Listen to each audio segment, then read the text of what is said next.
Hello, welcome to Sinner Saint Sister. This is a space where searching, hurting, faithful, curious people come together and ask hard questions and listen to wise guests share how they have lived life deeply. There are a couple of things that you can do that really help out the show. One of them is if this episode is something that blesses you, can you please send it to a friend? Another thing is that if you really liked it, then could you please leave a 5-star review and write something nice? You can follow along at YouTube/Allison Sullivan for some really fun extras. Find me on Instagram at Allison M. Sully and TikTok at Sullivan Family TikTok. Thanks for being here. I hope you hear something today that lets you know you are loved and helps you love one another. Welcome to Sinner Saint Sister.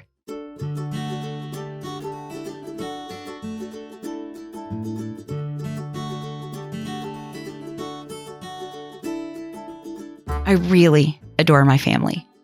We are not a perfect family, but we do have a strong commitment to good communication, thick relationship, and delighting in each other. It feels important to me to bring people together. My work is often about bringing people together, and I do love working. I write and speak and have a podcast and put out fun, family-friendly content on TikTok. And it makes sense to me that bringing people together starts at home, sending messages that say, "You are welcome here." Belonging is such a fundamental need that we often don't get. And if that's communicated through my home with my family, shaped by our faith, I will feel like I am living life right. So, as I try to keep up what I hope is good, there are a few North Stars that I look to who are in the same quirky line of work. The biggest and the brightest star is Sheena Melwani and her lovely husband, who we will refer to as TRID, the Real Indian Dad, an acronym. Together, they poke fun and delight in one another and charm us all in their videos that highlight their playful relationship. This conversation has been a goal of mine for a really long time, and you're going to love it.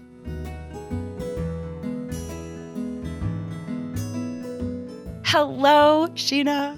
I am so glad that you're here, and I feel like I know you. And I know that it's a common experience because we take in people's content, but I feel like there is something really revealing about your content because you share yourself and you share your family and you share the ways that y'all connect so generously, the ways that y'all find joy in one another, that it's impossible to take it in and not feel connected, not only to you and to your family by observing y'all's connection to one another, but then also feel connected to each other, like, you know, in the comments, this wonderful community. And so you are someone, I refer to you in the intro here, that you won't hear here, as just this North Star, as someone that's doing a little bit of what I'm trying to do, which is just bring joy through my family. So this has been a goal of mine for a really long time. And when I want to say this before I officially welcome you, but there's something about connecting through joy, because it's easy to connect over something that we don't like some shared grievance. Mm-hmm. But the joy of connecting over what we do like, when you look at it that way, or when you experience it that way, anything else seems like a shortcut.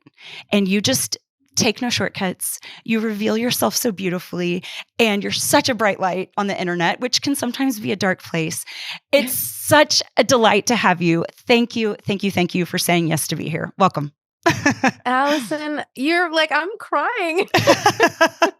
I could not mean it anymore. Introduction. I could not be happier to be here. I'm so grateful to you because as you find joy through my content, I definitely find joy through your content. That's so sweet. And your relationship with mostly I see with your one son, Silas, yes. but you're 100% right. That connection through joy is so important. Yeah. And I am so grateful to have found this little pocket of the social universe to be able to do that. Yeah. So thank you for having me. Thank you for saying all those nice things. Well, and we need it now more than ever. So you are a beautiful singer and songwriter. You are a charming and hilarious media personality. You're a joy spreader and a hope giver and a sister, a mother, a wife, and friend. And I would love for you to introduce yourself to listeners by telling us a little bit about who and what you love. Oh, where to begin? So it was a dark and stormy night. No, I'm just kidding. I think I heard somewhere recently that moms, women, females, sisters, we wear so many different hats, right? My name is Sheena Melwani, and I wear a multitude of hats. But I found myself at the beginning of the pandemic, I found myself kind of really, really sad, like many of us, just kind of not knowing what to do, not knowing where my North Star is. So it's so sweet that you're saying that I play that role for, at least in the way that you see me. But I found my North Star somewhere here on the internet where I found purpose. I had been a stay-at-home mom for many years. I had chosen to stay home as my kids were little. And I decided that I was going to go back to work when my daughter, our youngest, turned 5. And then the world shut down. And I really felt like that was God's way of telling me, you're done. Like you sit at home and you're really good at being a stay-at-home mom. So you do that. Yeah. And my husband looked over at me and he said, "What are you talking about? I see it as the complete opposite. The whole world is at home. This is your chance to make these connections." And thank God that he did that, because I turned on my little iPhone camera and I went live on a Facebook Live. And I had like 14 people come and listen to my little concert. I played like a human jukebox and they would give me their requests in real time. And 14 became 18 the next time, and 18 became 22, and 22 became 30. And we capped out at about 43. But one night when I had just finished filming or I had just finished my live, and I said, tomorrow there's this song that's really popular. I'll just record a little something and I'll share it tomorrow on Instagram. And I recorded that song, "If the world was ending, you'd come over, right?" And from the background in the other room, that voice that we're all very, very familiar with, he jumped in and he started ranting about how that was the dumbest idea. If the world was ending, who the heck is coming over? And honestly, the rest is history. That's how I started. That's how I've kind of found myself at the center of this like storm that is social media. And I found my purpose. So, what is it that you were passionate about?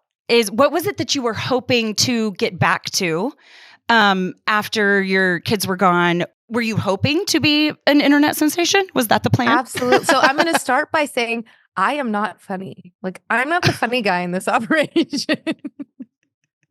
I'm a singer and a songwriter, and I have been writing music my entire life. I sang my last show. I was 8.5 months pregnant. I was singing with a band at the House of Blues. Like, I would turn sideways and I have this big belly and I would stand forward. And I did like sing in wedding bands, and I sang with friends that were trying to make it big. And I thought eventually I'd release an album of my own and I'd start touring. And like, I wanted to be like Adele, Justin Timberlake, Christina Aguilera. Like I grew up watching those guys on the Mickey Mouse Club, and I wanted to be that. Yeah. And then I had kids, and then I was like, I don't really want that anymore because I don't want to leave my kids. And I love their hustle and I love what they get to do for the world. But I was like, that's just not me. So when I came back to it and I said, I want to go back to work, I didn't really know what that looked like. Right. And I was kind of navigating a little blind. I have this saying that I remind myself of often: the universe is infinitely wiser than I am, and it will guide me to where I need to go.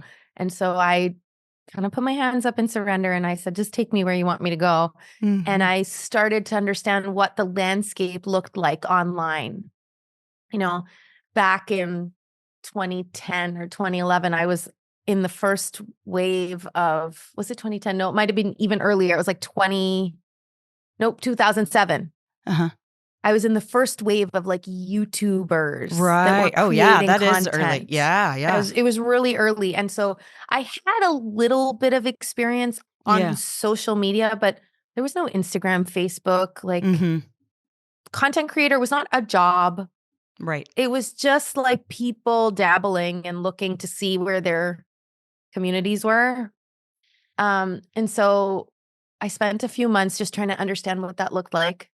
And I put together a video of myself and where I had been for the last few years. And I put it up on YouTube, which was my platform that I had I was so proud of myself. I had 10,000 followers, which back then was huge. Well, yes. And I put that up and it got I don't know, 17 views. Yeah. It's really sad. But then there seemed to be this tipping point with lockdown and pandemic, right? Because our lives were becoming more and more destabilized through all of these atrocities, this cultural upheaval. And so we escaped. It reminds me of the string quartet as the Titanic is sinking. We're just gonna play this music, or we're just gonna tap dance through wartime. We're just gonna TikTok through pandemic. That's what happened. 100%. That gave me a little shiver, because that is the visual that I would often feel I was just part of that string quartet as the ship was sinking. Yes. And so some people, it's just what we did. And I'm curious what your thoughts are. What were we after? What is it that we were all running to this place for during that time? Because yes, there was YouTube. Yes, there was Facebook. Yes, there was Instagram. But there was something different, I feel like anyways, as a partaker of a couple of different platforms. There felt like there was something different about this one. What do you think? Do you agree with that or not? What do you think that difference is? 100%. And I think for me, it was connection. And I think it was all about, this is why I sing. This is why I write. This is why I think that I am the kind of girlfriend or mother or wife or daughter that I am, because I thrive on connections. I thrive when I'm connecting with my people. And I was really fortunate to grow that circle of my people from just, mom, dad, husband, kids, brother, sister, blah, blah, blah. I grew that circle to be able to connect with so many more souls, And to me, I think that that's why I did it. That's why I kept doing it, because when you can hear from somebody that said, I was really in a bad place, and your video or your song or your voice brought me something. Yes. It made me feel something. Yes. That felt like purpose to me. Absolutely. And I'm convinced this is science. I mean, I'm not very sciencey, but I think that being playful is so connective. I really think that there's something to that. So in this way, we were after some collective therapy. we all needed some therapy, and we needed to laugh because there were so many things that we just couldn't take the whole of. And so TikTok was this, if you think about the platforms, if Facebook is kind of this biographical space, to kind of document your family maybe. And then Instagram is this place to be beautiful, to kind of curate your life in pictures or whatever. And then if Twitter is your hot take, your strong opinion, I really feel like TikTok was this playful place.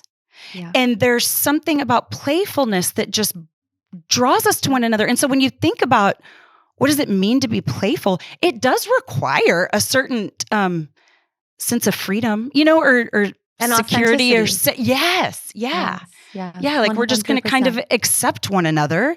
We're going to do this weird thing, And quite honestly, I feel like I've done that all over. Yes, I first started thinking of Instagram as this place that was really pretty and curated. And yes, I thought of Facebook as the place where I would share just my family pictures or document my whatever. And I don't have a hot take on anything, so I wasn't on Twitter. Same, right. We are the same. But what I found was that people really connected with us being ourselves. And that's what brought me to TikTok in the first place. But that is what has continued in all of my content, whether it's this podcast or whether it's a conversation with people or whether it's social media, whatever it is. Yeah. I don't know how to bring any other version of myself. Right. This is me. Right. Well, and that is unique about your content. Well, so first of all, we're all drawn to this place where it's like, hey, everything sucks, but you can learn this dance and we can laugh about it together. How we all thought we were dancers in high school, but turns out this is really hard, or hey, like the world is about to self-destruct, but we can put some snail goo on our face and we can at least be pretty while it all goes up in flames. But in that collection, there was an experimentation. Like nobody really needed to be perfect. It was like, let's just try this thing because what the hell else is there to do? There was that component of what else is there to do. And things are pretty bleak. So let's kind of let that pendulum swing this other way. I have my question for you is how are you balancing this wildly successful, TikTok channel and social media presence and still being a person in this world with the real life? Because, and here's the important part of the question to me. A lot of what people love about you is that it isn't curated. Just what you're saying, what you brought to each platform is just, it's kind of my life. The thing that went viral was just a real snapshot of what it looks like in our home. So how are you balancing this very real life that you have versus all of the people that are watching you do this? You want the God honest truth? Yes. Very poorly. There is no formula. There's no perfect formula.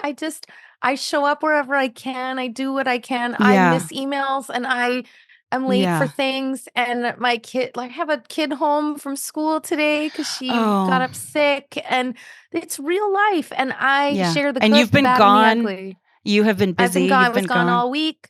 The way that I see it, whatever I'm doing in that moment, I just try to be as present as I possibly can in that moment. And that's the only way I can do it. That's the only, if I'm editing, I am editing. I am here and I'm editing. And if I'm doing a podcast interview, I'm here. You get however long that we're sitting here, you will get all of my undivided attention. And then I'm going to go upstairs and then I'm going to sit with my kid and I'm going to just give her my undivided attention for however long I have. Yeah. Yeah. That's the best way I know. And that's not to say that I don't drop the ball or that I don't make mistakes or that I don't show up sometimes. I'm human. Yeah. I feel like you're really good at finding joy. There is nothing like a Sheena throw your head back and laugh. Like you, it is the most, it's kind of, it's contagious. It's kind of like watching someone yawn. You're not going to yawn alone, It's like Sheena's not going to laugh alone. There is just something so captivating and lovely about your laugh. What are the things that bring you the most joy? My family, my husband and my kids and music. I was really, really fortunate this past weekend to be in the studio again. And I just, every time I'm there, I remember just how much joy it brings me. But it's a different kind of joy. My husband and my kids are really I think we really are like that. Sickeningly laughy. Yeah. No, I get it. And people ask me, do you guys laugh all the time? No, I don't laugh all the time. I'm not laughing every minute of every day. Yeah. I actually have a lot of moments where I'm frustrated and I have a lot of moments where I have a lot to say. And my sister tells me all the time, I wish people got to hear this side of you where you're really insightful and I'm like, but there's so many people that are insightful. How few, fewer people are able to just laugh through frustration or laugh through insecurities or whatever. So I truly find my joy in my home, laughing with my kids and my husband, falling off chairs and spitting your water out onto the floor. And we have done all those things. My husband made my son laugh a few months ago so hard that he threw up. I'm not even kidding. And then they fought about who had to clean it up. It's your fault. You have to do it. Oh my gosh. That's what he told his dad. He's like, it's your fault. You have to clean it up. And my husband was like, okay, I guess I'll clean it up. But that's where I find my joy. But I find my joy with my family. I find my joy I like to cook. So sometimes when it's not imperative to feed little mouths, I like to just kick back and actually enjoy the process of cooking. I find my joy Yes. with music. I think you just Yeah. find your joy within. Yeah. What's your favorite kind of music to write and perform? It's really like storytelling for me. It's all about like telling if I'm having a fight with my husband, that's what I'm going to write about. If I'm having a moment with my kids, that's what I'm going to write about. I like telling my story.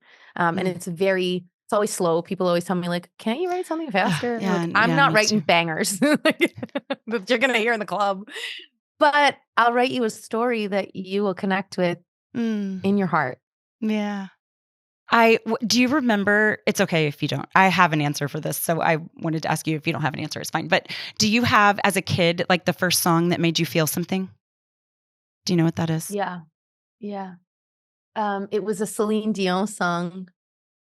'Cause I'm your lady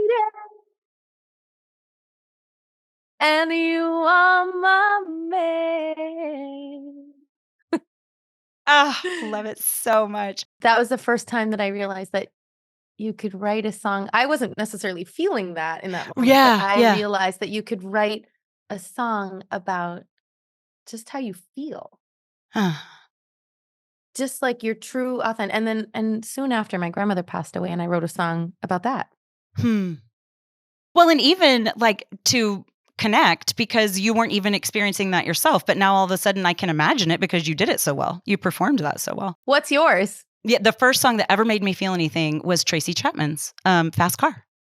Oh. And that was not, my experience, anything autobiographical for me at all, but I could just imagine that. And I felt for her, and that meant something to me. My friend was making fun of me. It wasn't a deep moment for her, but I was feeling it. And it was like, be someone, be someone, be someone. And she like looked over, like she was not having the same experience with the song. And she was like kind of making fun of me. And I'm like, that means you don't get it, girl. Like, it was one of those things. It was like, it's okay if this is just mine, And so it's interesting. I had emotions about it being remade recently. Like, I don't know. I kind of feel like some things need to be left alone. And then that performance the other night was just gorgeous, just breathtaking. Yeah, so absolutely. Absolutely. Yeah, that's what I love about music. And that's why as much content as we've been creating through the last few years, as much as I've laughed and as much as people see me as a comedian, I'm like, okay. And I'm a musician. And I'm a musician because when I sing and I look into somebody's eyes as I'm singing, I can feel that connection. Yeah. I can feel that my words and my voice and my music are making the listeners feel something. Yeah. And that is a gift. That is something that was given to me, and I want to protect that. Yeah. Yeah. It feels completely otherworldly. Yes. Yes. Absolutely. That is a beautiful way to explain it, because if you don't know that craft and you don't know that connection, it's really, really hard to express. Like I almost feel connected to a higher source, and it's like I'm sharing that with the listener. Yeah. I love to write. And so the only way that I can relate to that feeling is when I have created something written that I love. And it always feels in spite of me. It always feels like, oh, you finally stepped out of the way. You finally quit trying to, force something down or think something up. You just kind of relaxed a little. And so I would, when the kids were little, I would wake up in the middle of the night and write, because that was when I was least critical, and I could just like more effortlessly just let go a little bit. Yeah. I always feel like these pieces, whether it's written poems, articles, music, songs, they're already there. It's just we're the vessels for catching them, right? Yes. They're already Chasing there. something down. We just have to get out of the way. And sometimes, like my most favorite songs that I've written, they've come out in a matter of not even an hour. Yes. Isn't that literally? I sit and I just write it, and it's like the words are just there, and my hand just kind of moves with the lyrics. I know And that feeling. those are the best kinds of songs. Yeah. Okay, so when did you always know you could sing? Like I was 4, Yeah. 3 or Ah, 4, and they like the teachers would tell my parents, like she's got something. mhm. And I remember somebody asked if I would sing in a choir, and I said no, it's not very cool. Like I don't think I want to do that. And the teacher, the director, actually called my parents back and said, I really think that you should send her. And they're like, send her to what? And I hadn't told them because I didn't want to pursue it. And she said, she did an audition today. I just heard her sing happy birthday, but she's really good. I think that you should send her. And they're like, when were you going to tell us that you got invited to sing in this choir? I was like, I don't want to do it. It's not cool. And my dad said, just try. Just try it. And if you don't like it, don't go, but just try it. And I loved it and I never turned back. I love it so much. So Yeah. I cannot sing at all. Babies cry, dogs howl is always my like little tagline about how, although I wouldn't change it. And here's why. First of all, I think that if I could sing, it would make me a jerk. I think that it's how I would introduce myself. It's how I would walk into a room. I would be completely obnoxious. But the other reason I wouldn't change it is because it makes me really uncritical of it because I'm just a receiver. I love Yeah. it so much. Yeah. I would imagine that if you are a musician, that you would be critical. You would hear things right or wrong or whatever. Yeah. I'm like, Yeah. I don't know at all. I just love it. Yeah, it comes with its pros and cons. I mean, I've studied a Yeah. lot. I've studied music for a long time. I went to school for it as well. And so, mhm. yeah, there are things that I hear people do, and I'm like, oh, I think I think I want you to do it like this instead. But I also think that as you get older, you just learn to appreciate beauty in everybody's approach. And Mhm. especially as a mother, I have learned to just check my judgments at the door. Like Mhm. that judgment cap gets hung up as I walk into a room, and it's like, you do you. Yeah. Yeah. So I have, before we move on to how we can support you and where to follow and what new music and new podcast you have coming up, I want to ask you 2 silly TikTok questions. Do Okay. you have a pinch me moment with TikTok? Like where Um, someone very famous started following, or you do? Okay. Yes. What is it? I do. I do. Um, so there have been a couple of moments, but I think the coolest one that like really like it was a pinch me moment. That first song that I sang, that If the World Was Ending. Mhm. So JP Sachs found that, Mhm. took the song and like sang the the lyrics that my husband was like ranting at me. He sang them back over as a duet. It was like a full circle moment. And then when he came to Boston, he invited me out to go and see his show, and I got to meet him in person, and it was lovely. That is That was like a so full fun. yeah, it was like a full circle moment. Oh, that is gorgeous. I Yeah. don't think I was quite on yet. I didn't see any of that. I have read about it. But that is just beautiful. Okay, another silly TikTok question. So my algorithm teaches me things about myself. I think it knows me better than I know myself. And so it's Oh, like, "Oh, I didn't know that I would love baby monkeys, but as it turns out, I love I baby do. monkeys."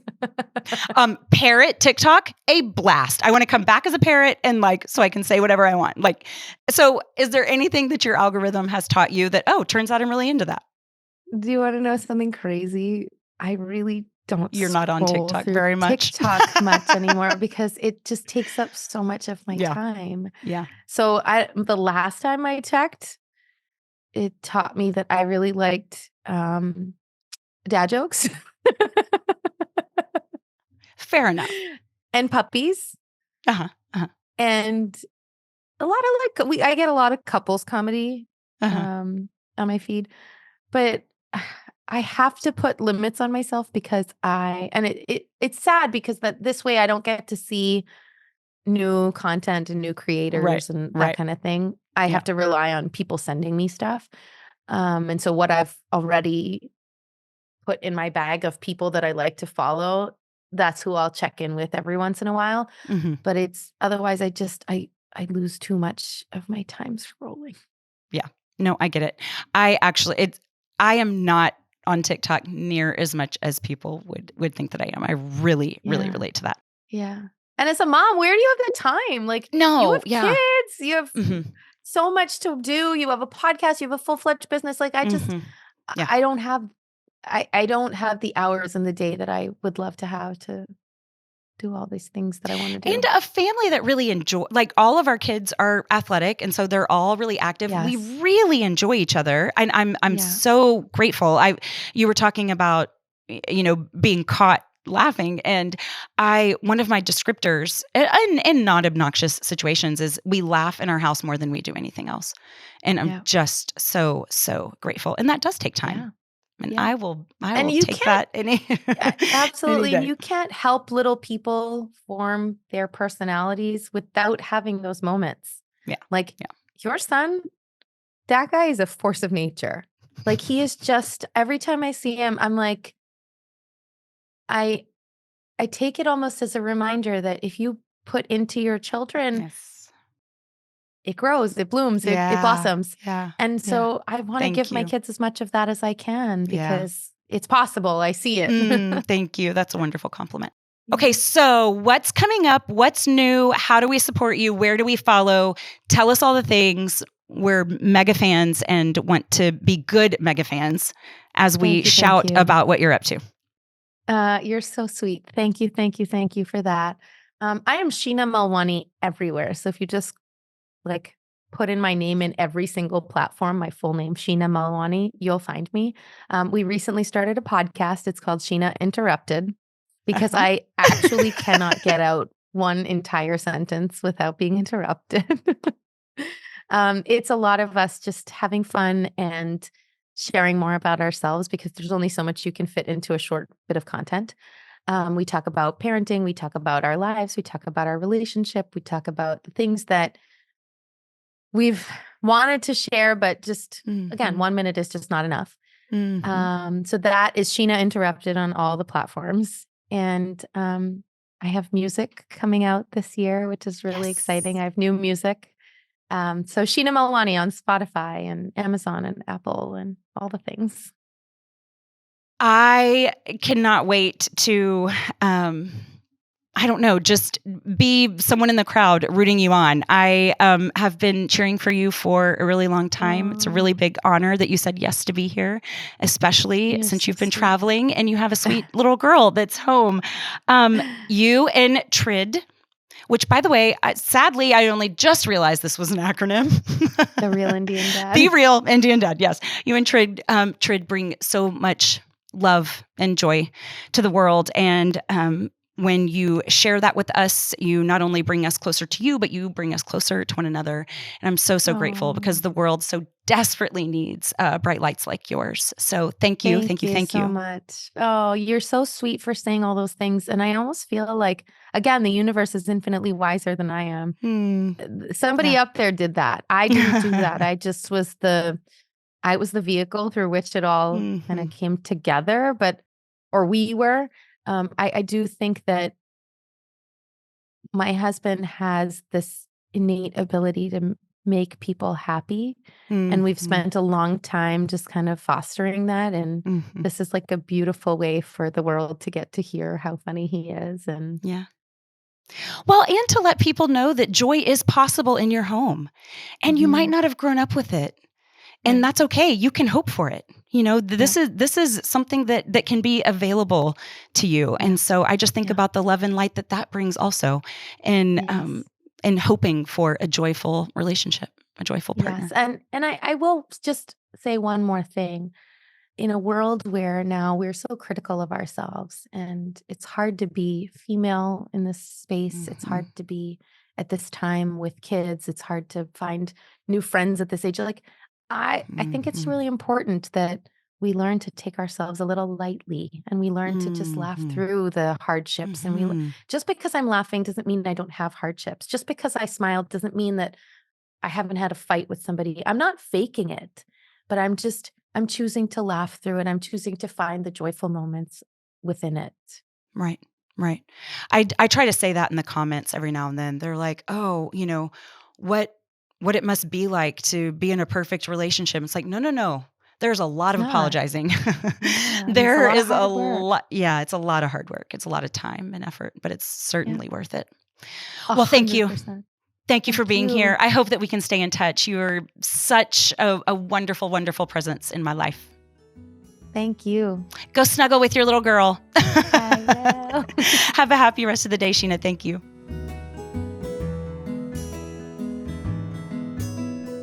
Hello, Beefinator. How are you doing? Hi. I'm glad to be here. We did a little pre-gaming. Okay. Sorry. We were just cracking each other up off air. Okay. So, hello. I have a question for you, and I want you to be as honest as possible without being mean. Okay. For real. Am I the only reason that you are even on social media? You can be honest.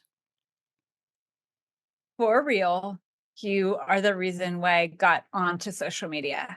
Okay. I stay there by choice. But no, I definitely how would I not be on there to see just you? I mean, that's enough reason to be there in all of your content and all the places. But I have learned to see a lot more value in it besides just coming to see you. I'm glad I'm there. I'm not ever vulnerable. I'm not brave enough to put a lot out there, but I have come to learn and appreciate a lot about what's there.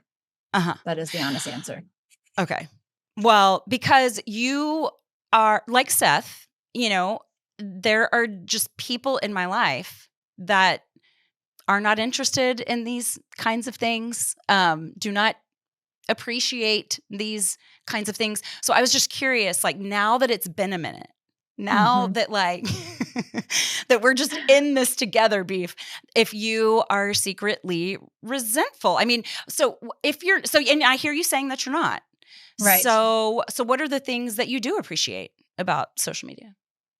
Oh gosh. I mean, I love the easy stuff of just keeping up with people that I wouldn't otherwise keep up with. I love being stretched and seeing people's ideas.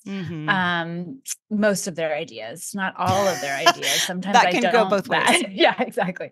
Yeah. And then I think obviously there's an entertainment component of it that I enjoy, just seeing what certain people like Sheena are putting out. So yeah, I mean, there's lots of positive things. Yeah. I see it as a very positive thing.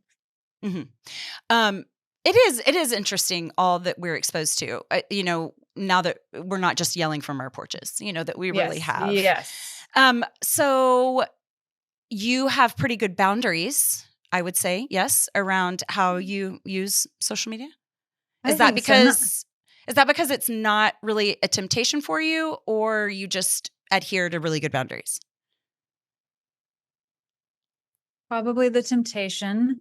Maybe some boundaries. It's easy for me to think about putting down my phone an hour before I go to bed, because I know that I will continue to reel on something. But I don't think it's as giant of it. And the things that I choose to expose myself to are mostly positive. Politics makes me angry. I know that there's people in my life that I don't want to know certain of their thoughts, so that I can continue to love and appreciate the things that I want to love and appreciate them. So I think that makes it easy for me to have boundaries as well. I'm mind blown a little bit, because I can tell. you're going to be disappointed. Why? Okay. You just said, I know that there will be things that I reel on, and it just occurred to me that that's why they're called reels. So, okay. So we really admire Sheena. We both love her, and you love her separately from me. Sheena, and the real Indian Dad Trid, and they are hilarious and playful and lovely. And so I wanted to ask you, are there ways, I feel like one of the things that makes them so alluring is that they're playful together.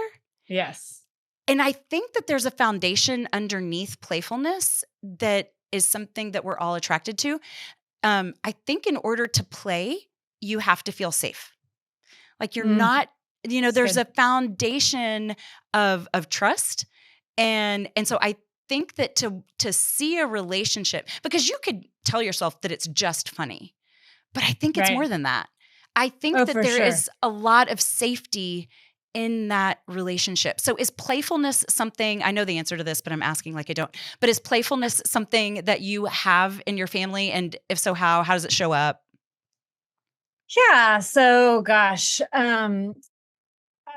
I think that just being, I think another reason why their playfulness comes across the way that it does for me is that it's very authentic, right? It's very genuine. And they don't take themselves too seriously. And I would say that that's like what I'm hoping for in our house. So one thing that comes to mind is I am so quick to talk about my embarrassing moments with my kids, which seems like a never-ending supply of stories. Whether it's, I just want them to like never take themselves too seriously, and I never want them to like have shame of embarrassing things or feel uncomfortable like that these things happen to them. And so whether it's like, I was recently telling them about the time I walked through the high school cafeteria with my skirt tucked into my tights, like just bare buns across the whole cafeteria, and they're so like shocked by, like that mom A was in high school and then B like showed her rear to the whole entire school. So just let them know that they're gonna have that embarrassing moment happen, a million times over, and I don't want them to ever take themselves too seriously. And they're not the only one. You were not alone. We are all having these moments that we wish we could have back on the daily. Yeah. I love that because when I think about the ways that we're silly, there's usually like song or dance and incorporated. There's a lot of kitchen dancing. The latest one, I might make a reel out of this. Anyways, Seth is trying to teach Amelia a line dance, and we all have roles in it, right? So it's like Seth will usually start it. My job is kind of the Sheena role, which is to just laugh. And then it's Silas's job to be a little bit skeptical. And then Amelia's going to join in. Ren and Amelia are going to join in. And then they're going to hope Emmanuel joins in. And then Blaze is like watching to see the whole thing and where he can either amp it up or shut it down, depending on how entertained he is. Okay. Whatever the cherry on the top needs to be, he's there for it. That's right.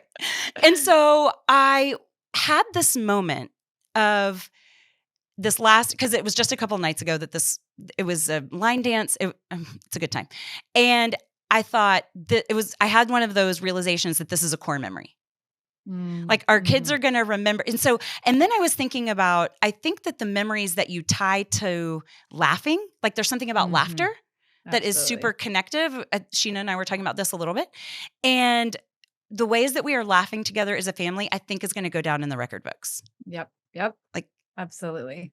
Yeah. I mean, it's just they have so much outside the home to deal with and process and handle, as do the adults, right? And good memories are just such a comfort. And that's what we want our home to be, right? Is like this like fortress of playfulness and lightness and safety and genuineness. And that is exactly what it seems like her home is like every single day, all day. I'm sure it's not, but that's what she brings out in everybody that watches her stuff.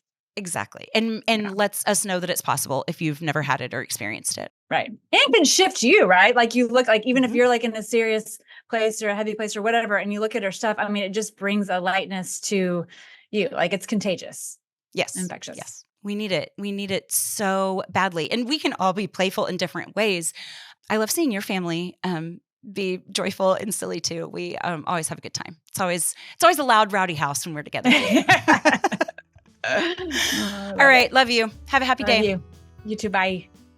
I am so, so grateful for you, listener. If you liked this episode, could you please do me a favor and hit subscribe and leave a review? It really helps the show grow, and I would be so appreciative. Thank you so much to our guests who share their gifts so generously with us, and a special thank you to Taylor Schroll, who does so much behind the scenes to make the show great. If it weren't for him, I would still be in my closet with my iPhone. You can follow along at Forte Catholic as well. That's Taylor's show where I show up now and again. And to keep up more regularly, please follow along on Instagram at Allison M. Sully or TikTok at Sullivan Family TikTok. See you next week. Today's show was a production of Allison Sullivan in conjunction with the Forte Catholic Podcast Network. For more great Catholic podcasts, head on over to fortecatholic.com/podcasts or wherever you listen to podcasts.